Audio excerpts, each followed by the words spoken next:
Hi there, and welcome to Con Amor, your therapist friend, the podcast that invites you to grab your cafecito, your tecito, and join us in conversation as we talk about mental health topics in our Latina community, but we do it as friends. My name is Nenia de Leon-Figueroa. I am a licensed marriage and family therapist, and with me is my beautiful, wonderful co-host.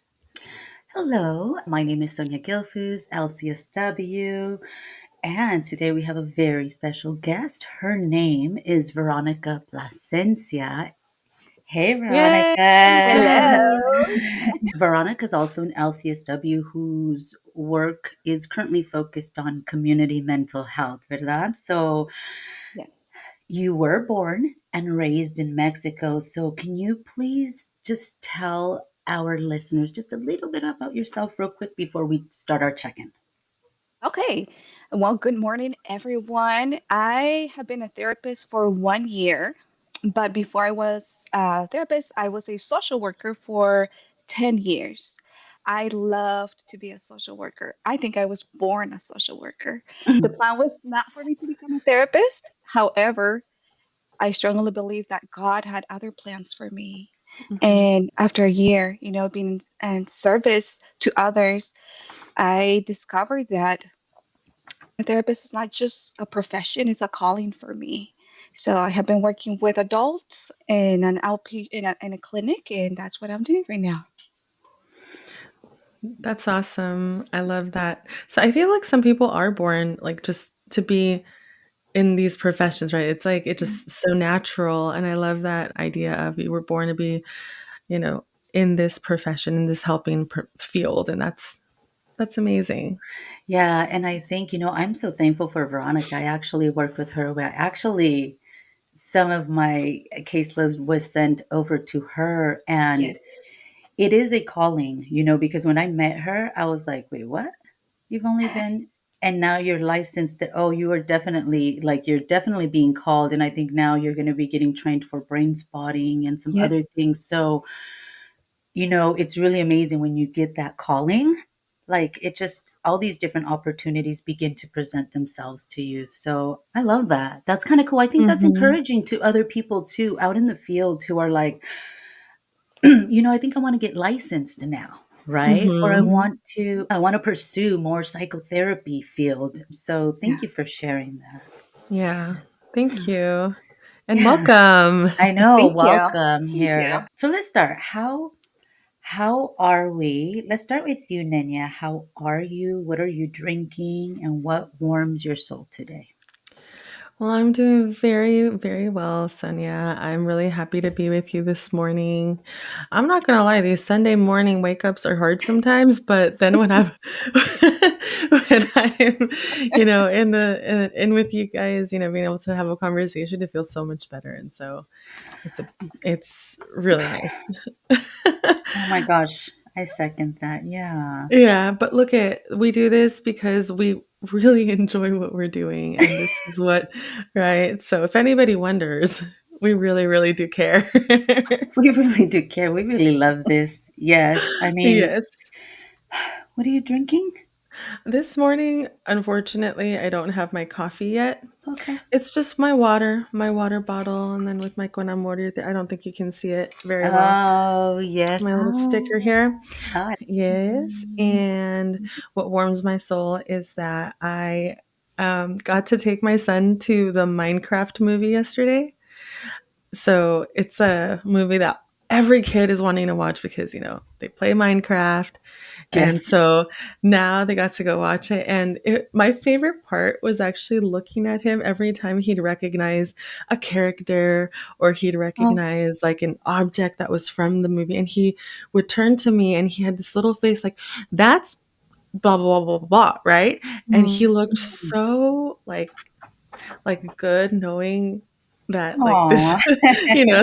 this is something he knows. So I would purposefully ask him to, what's that, what do you think this is? And he turns to me and he like explains it to me in his little like very serious face and with his little raspy that I love his little raspy voice that just and so I think I watched him more than the movie, but it was just so nice. And we downed a whole bucket of popcorn and just, yeah, Had a good time. Nenia, I love that. And thank you so much for sharing that because that warms my soul this morning, not Mm. even kidding. If I Yeah. may, can I just jump in and do my check-in real quick? Yes. Yes, go for it.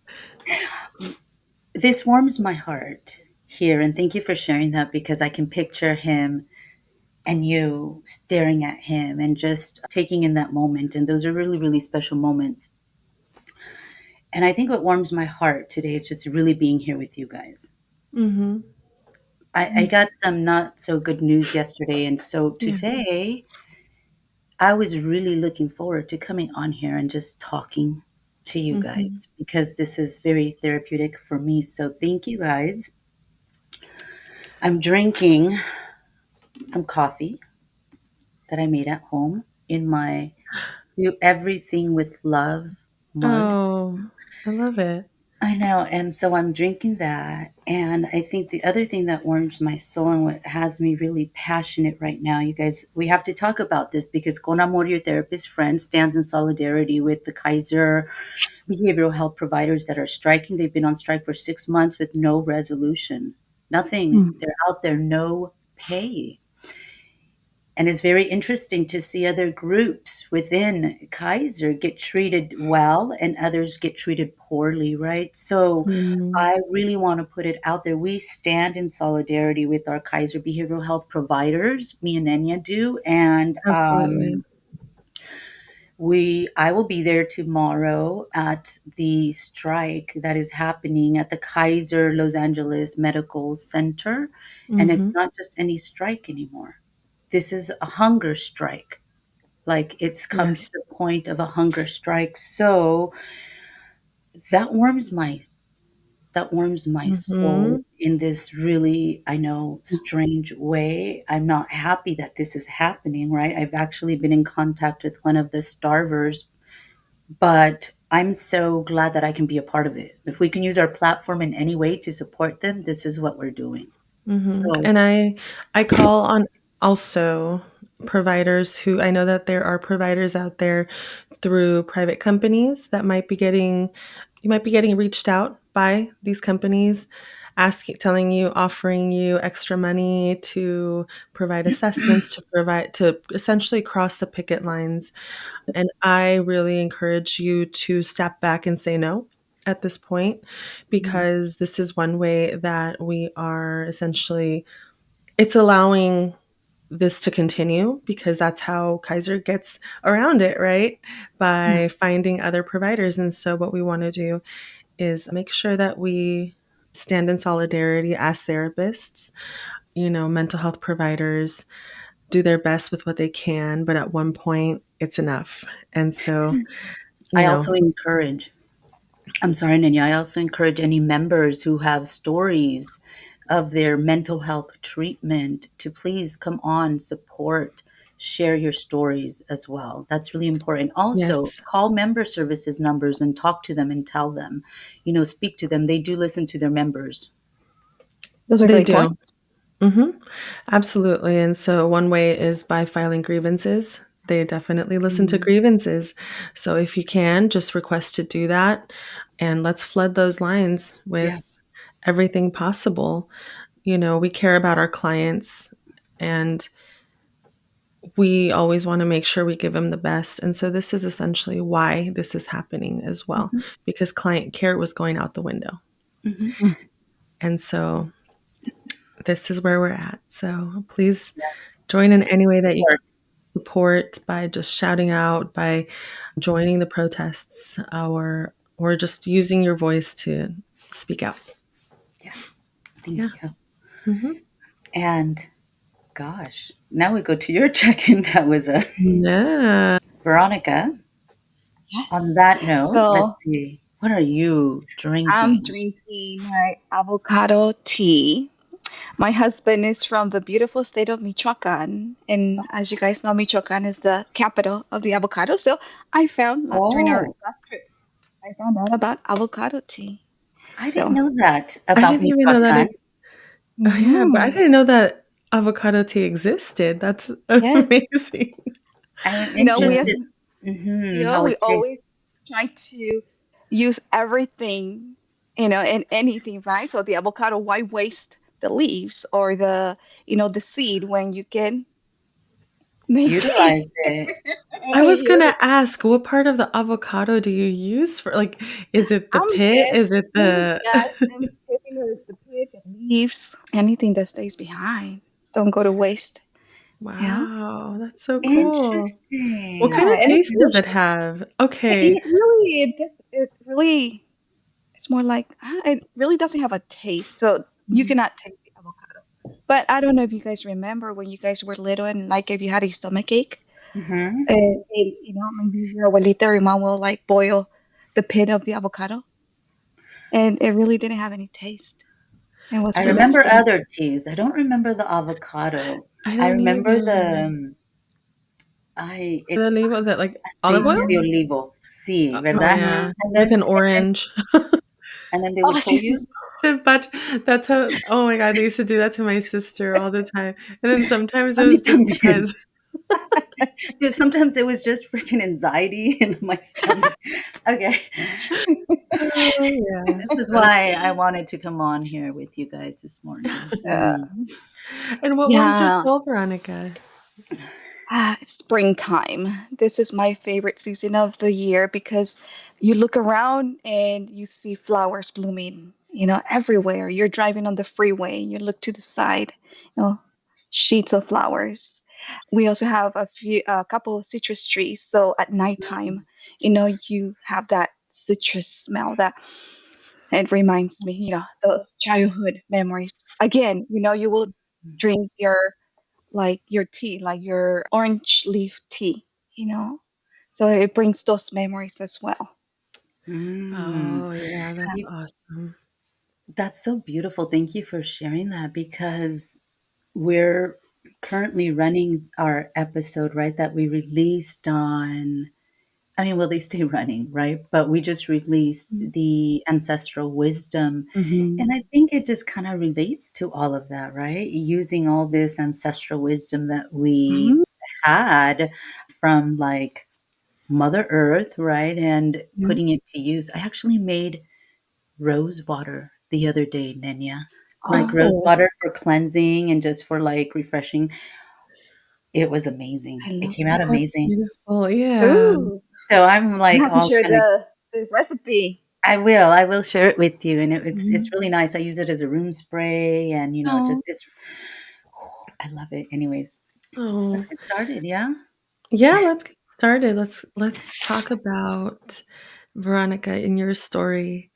Today, we're talking about challenges that immigrants face when they come to this country. It's a very important topic right now, actually, with our climate, because we do see a lot of issues with immigration right now. Our people are being attacked. They're being attacked. And again, this is another way we're standing with them. And we want to know the challenges, right? Because it's not just about coming and taking, it's about coming and living. And so, Right. Veronica, please tell us your story. What? okay. Yes, well, I was born and raised in Mexico, in the state of Jalisco. Um, my mom was a single parent, so our grandma, she was elderly, she was sick already, but she took on, that responsibility of raising four kids. And but once my grandma passes away, then we have to go live with my mom to the big city, right? Because when we were living with my grandmother, we were living in a very small town in Mexico. We were so poor that we didn't have electricity, no running water. We only had like the bed frame, but like no mattress, no pillow. Like we didn't know such thing. And when you're poor, you don't realize you're poor until you start noticing that others do have a Until you TV at realize home. you were poor. Yes, yes. Yeah. But that's the lifestyle that we had. And, you know, of course, that came with a lot of trauma too, from the time that I was in my mom's belly. As I said, she was a single parent. I was born out of wedlock. So that's how it all starts. Once we moved to Guadalajara, a big city, right? Then we had electricity and running water and all of that. but we still didn't have my mom. My mom had to work two jobs. So I was pretty much raised by the neighbors. Oh. And I was able to, you know, manage, right? 14, my mom and my dad, I knew about my dad. I know who he was, but he had his own family. They were already living here in the States. But at the age of 14, he gets my green card, and they decide, okay, it's time for her to go to the US to continue with her schooling. And, you know, in other countries, we when we think about the USA, we're like it's a country of opportunities. So you're gonna go there, you're gonna make your dreams come true. That was the dream for me to pursue higher education and to have a better future. So I come here, but I come by myself. I come and I live with my dad. He was living in Anaheim, so going from a big city to Anaheim's like everybody in Anaheim looked different from me. It was even though my dad, he was poor, he didn't have, well, I mean, he had the means to live in, such an expensive place, right? But he struggled. But anyways, I started middle school right away. My dad, I admire that about him. He always, you always do better for you. Always do better. So the minute I arrived, he, went to school. He figured out. I don't know how he did it, but he figured out how to that you're gonna go to school. So I start right away, and oh my gosh, that was tough. The Yeah. challenge. First That was a big challenge Yeah. or challenge. second Yes, challenge. first Mm. challenge, language, right? Language was a big barrier, and I went from being an excellent student in Mexico to really not knowing what was going on. Like I was completely lost. You know, there were no like teachers' aides or substitutes that will help you, tell you what was going on in the classroom. You were just like on your own. Mm. So I then I was like, okay, this is not for me. I mean, living with my dad alone, was I did not feel comfortable at all. So I moved in with my aunt to El Monte, California. And so I go to El Monte High School for 4 years. And Mhm. those were good 4 years. School was my safe zone. Mm. So Mm. I did very well, going from Anaheim to El Monte, right? Then I feel like, okay, people look like me, people speak my Right. language. I can actually make friends, and my friends speak Spanish. I mean, you guys know that in high school, it's like in jail, right? You find your group. Right? So Yes. I was able to find It's like in my jail. niche, right?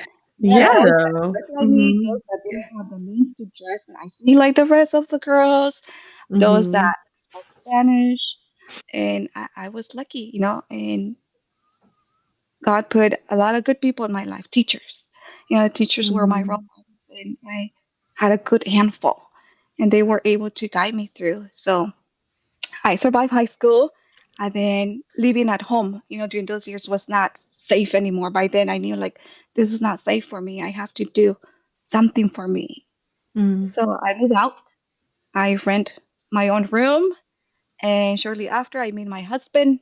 I get married at the age of 19. I go ahead and start community college. He supports me, his own way. And I finish high school. I transferred to a 4 year university. I get pregnant. I continue to go to school. I get my bachelor's when my daughter was 3 years old. Mhm. So I graduated high school in 2020, and I get my master's in 2023. So it took me 23 years to get my master's and another 3 years to get my license. And sometimes I look back and like, damn, it took forever. But then I remind myself, it's okay. This is not a race.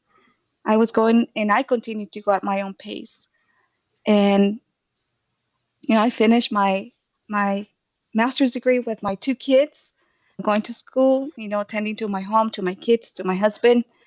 And here I am, now realizing it was until grad school, that I realized that the things that were going on at home, the reason that I didn't feel safe at home, right? And it was because my a family member was sexually harassing me. And it Mm, was until I started going to therapy in grad school that I had to process the sexual abuse that I went through as a child when I was living with my grandmother. So all of that, it took almost 35 years for me to be able to process that. But even though that was very painful for me to process and to realize, that happened to me, because mhm, before it was more like a dream. I wasn't even sure if it had happened, right? But it was confirmed. My body said so when I was, processing it. Like it did happen. And mhm, now, it's one of my strengths when I'm meeting with my patients that have been through similar situations, because I can be fully present. And it was because I was able to process that part of my life, that I'm able to be grounded in those sessions, because, as you mhm. guys know, the sessions can be very heavy. Yeah, But absolutely. The Mhm, part of it is you've done a lot of your own personal healing, and that's how we are able to continue to do this work, right? It's very we difficult to must do continue so. doing. We Mhm. must. I hear the challenges, right? Like coming here and being, it's like culture shock and the difference between Anaheim and El mhm. Monte. I'm like, oh, Yes. cool. You're going to be cool in El Monte because, there's, I could see how maybe you'd fit Yeah, in because a the lot of culture, Latinos Yeah. and the cultures, Yeah. it's our very culture's different. right there. Yeah, Yeah. exactly. Exactly. I think what sticks out for me, which is something that I think I hear from a lot of people, especially, is that they're in their country of origin, right? And they're great students, or they're great at their professions even. And then when you Mhm. come here, the culture shock of it all is that, like, you don't understand. And so then a lot of people get lost in that, right? Of excuse me. And so a lot of people get lost in that, right? Of that, in that shuffle of not Yeah. knowing the language, and then that translates sometimes into incorrectly into, oh, they don't know anything. Correct. Mhm. So how do Mhm. you navigate that? What was that like for you? You know, I Yeah, again, living in El Monte, really you don't need English. Everybody speaks Spanish. Yeah, but, it's so comfortable, right? as I was learning the language, and that now, thinking back again, that's when I realized that I developed my anxiety, because my brain is constantly Mm, translating, and you have a really good point for others, if you have an accent or if it takes you time to you reply or even to participate, right? They're like, mhm, yeah, she's not smart enough to be here, right? But it's not that. It's just there's so much going on in your brain. mhm. Right? Yeah. So that It's was, I always tell my patients, own your accent. Just own it. mhm, Doesn't mean yeah. you're less smarter or mhm, you're so what. So they talk, different, more Americanized. So you yeah, bring a little Yeah. flavor to the English language. Just don't be embarrassed. I like to empower a lot of my patients that way because yeah, there is that connection that a lot of them it's even like with ADHD, right? Like, oh, I can't focus or oh, I can't speak the language properly how others speak it here or how society says I should be Hmm. speaking it. And Hmm. there's an automatic, oh, well, maybe I'm not good enough or maybe I'm not smart enough, right? And then that whole imposter syndrome. mhm. So, Yeah. That, Yeah. but what we don't realize, or what people forget, is also, like you mentioned, the constantly translating in your head. There's that, what is it? What is it? The code switching? code switch. Mm-hmm, Code yes. Oh, switching, the consistent code switching of, having to, you know, How do I translate, say how do I this? say this? And it's so much more than it seems. And so I would argue that it's actually more amazing than knowing how to speak English perfectly well, It's right. I Yeah, that's our agree. superpower. yeah, it's a Yeah. superpower, That is absolutely. our superpower, and we need to own it instead of being like embarrassed or ashamed of it. You know what I mean? Yeah. Mhm. Hmm. Yes, for sure. Yeah. But other Definitely. challenges that I also see was the finances, financial hardship. You know, Mm, figure it out. I had to figure it out on my own because, I really didn't have the support, the lack of support, the lack of guidance. I mhm, was, you know, paving my own way, and somehow, by the grace of God and by always looking, always, I have been very curious, and I always find people that I know will have the answers. Mhm. Uh, People are not always willing to give you the answer, True. but I will approach them, Mhm. and that's what I did. Right. Mm-hmm. Like when we're talking about assimilation, right? Because I was having a conversation with actually Jerry because he has an immigrant, right? And I'm like, how was the assimilation process for you as part of our research? And so it's different, right? We hear these other stressors like where they're brought here when they're like 3, 4, 5 years old. And so for them, it was very easy to assimilate. It's like nothing, but there is still this other kind of chronic stressor of they still Yeah. can't go back to their country or come back or for different issues, right? So, you see different kind of stressors for Mhm. different situations, obviously. Mhm. Mhm. I just wanted to point that out. Tell us a little bit more about that assimilation for you and added stressors. Yeah, it's even something that I still struggle with, coming from pretty much the ashes, right? Coming from the nothing to coming to this country where, you know, this is how I see it. I see it everything in abundance, right? Everything is big. Everything is like cool, everything is like beautiful. But all of that comes with money, right? Um, and for me, it continues to be a challenge how can I continue to fit in, right? When I'm not able to afford living in a nice house, even with a profession, even in a home where we have both parents working, it's like we cannot afford it. How can I afford to be driving a BMW when I can only drive my 2010 Honda Civic? Or how can I buy like really nice clothes or shoes? Like that continues to be a stressor.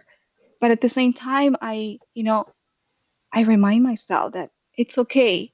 You don't have to live like the rest of the people do. You know, you will fit in with those that appreciate you, who you are as a person, and not how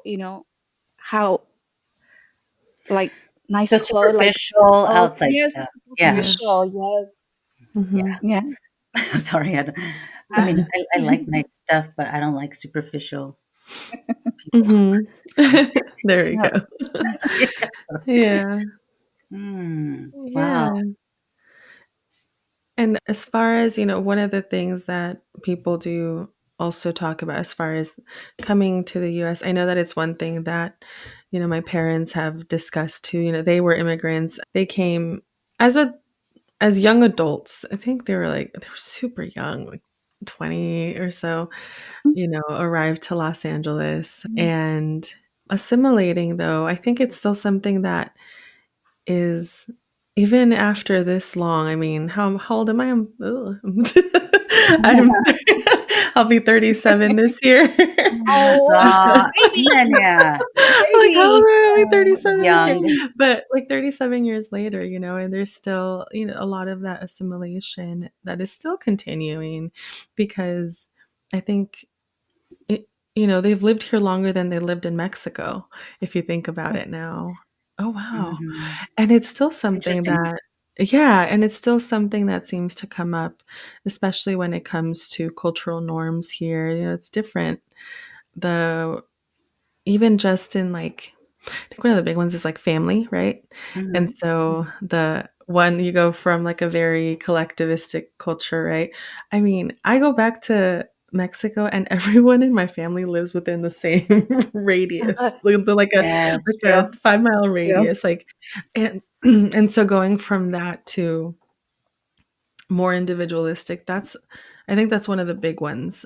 Kind Mhm. of everybody fends, like you said, everybody fends for themselves, right? There's no Yeah. support, none of that. Yeah. Assimilation of that, like the cultural piece, the language as well. So that's just, a few And I things, think right? Yeah, and I think with assimilation, keeping in mind our community because it causes mental health.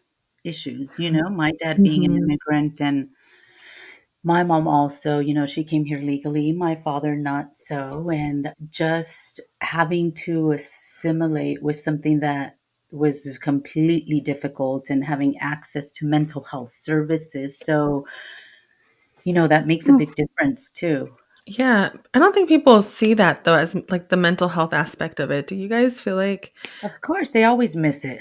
And then they wonder why we're in a mental health crisis. Yeah. right. No, and really though, I mean, as mental health professionals, what are some of the things that we've seen that like, Oh my how goodness. assimilation impacts mental health? Mm. I don't know why just right now a story popped out about it's a young man who was coming in because severely anxious and depressed because dad was going to be deported. And so he has to become the man of the family and yes.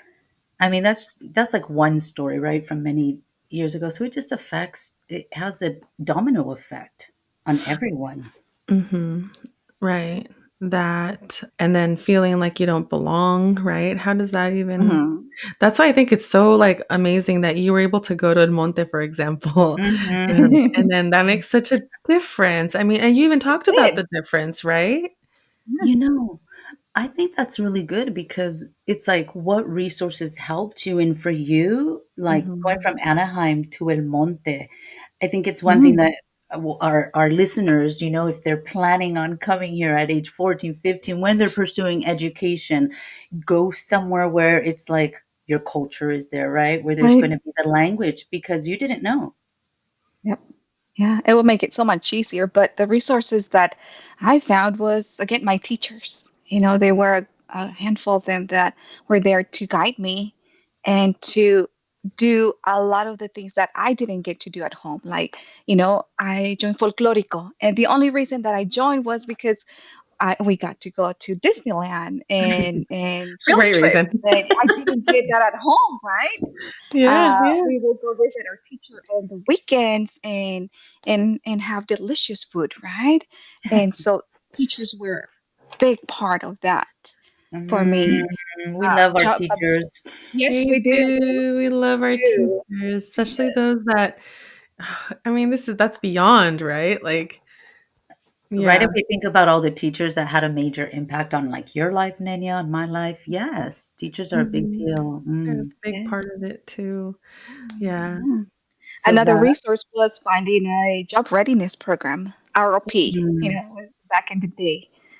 I joined, so those were two major resources, but reflecting on that, like what else was needed?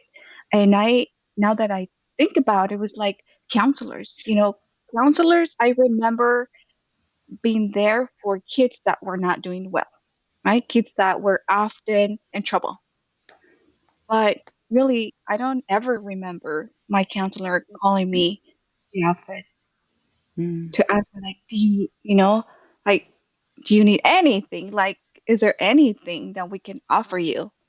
I remember. And again, I was an A student. I was never in trouble. And that mhm, was probably the reason that I never got called to the office.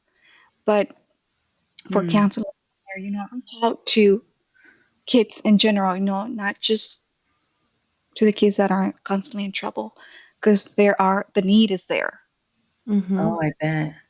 Mhm. I like Yeah, that. well, it's usually the quiet like they say, the quiet ones that kinda go underneath, like, under the radar, but they need help too, and then if you don't know how to reach out, that's even harder, then you kinda just keep going under the radar until something Hmm. changes, right?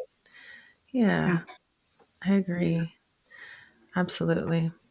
I'm thinking about, like, you know, yeah, exactly what you said, like, for the counselors and the teachers out there, it's not pay attention only to the kids that are always getting in trouble, right? Pay attention to the subtle Mhm. signs. It's so important, right? And to be Yeah. aware, you know, like read the room. Who's our audience, right? Who's our students? What are they going Mhm. through? You know, just basic knowledge of being aware. So I think about like mentors, right? So you had like the teachers, they were mentors. So for Yep. people, you know, it, some of the challenges that immigrants may face, that would be a really good advice, I think, right? To connect with mentors, whether coaches, anywhere. Mhm. Don't be afraid to reach out. Don't be Correct. afraid. Yeah. Any other resources that come to mind? What helped you keep going? No. Having that mentality, Sonia, that the reason that I left everything behind, you know, and that was to pursue higher education. That was my focus, to do Mhm. good in school, no matter what was Yeah. happening at home, n- nothing mattered. And that that was You had that final goal in mind. You yes, had that yes, Mhm. in the vision. It's just yep, so Yeah, important, right? That's yeah, amazing. yeah, yeah. and Yeah. that's usually why people make that decision, right? It's not a I can't imagine that it's an easy decision, Oh my gosh. right? Imagine. Uh, Yeah, what mm. essentially do you feel that you had to really fight against? Was there anything in your mind or, that you had to fight against as you were making that decision to transition over here Do you mean like transitioning here to to the another United country? States? Uh-huh, yeah. There were so many things, Nania, but for me, safety was always a concern, right? Right. Mm, So trying to always find a mm, safe place because I Mhm. knew home was not a safe place. mm, Yeah. So, the only other place that I had was school, and I was blessed to find good people in my life, right? And even after high school, I always made it a point to surround myself, to find people that I knew were gonna bring positivity to my life Mhm. and safety. Again, that safety was so important for me, Big you one for know, you. Mhm. yeah. navigating in a new place, in a new country. That I think that's huge. Yeah. Safety. Because we always talk about safety, even like when we work with our patients, right? If they're navigating a relationship, if they're with anybody, how, Mhm. with a job, how do you feel? Does it make you feel safe, really? Your body tells us, right? And so Mm-hmm. I think that's another beautiful reminder for people who are making that transition to really pay attention and be aware. Do I feel safe here? Does this Oh, make me feel safe? Does that yes. place make me feel safe? Huge, right? It'll make the Mhm. transition, the change a lot smoother. And to know that there are safe people here, a lot Yeah. of beautiful, safe It's people here. Right. yes. Yes. Yeah, And we wanna be the safe people everyone. for everyone as We well. get to be that person now, Well, right? well, maybe True. not Yes. everyone. Just, But hey, to the people that we can be safe to, Yeah. yes.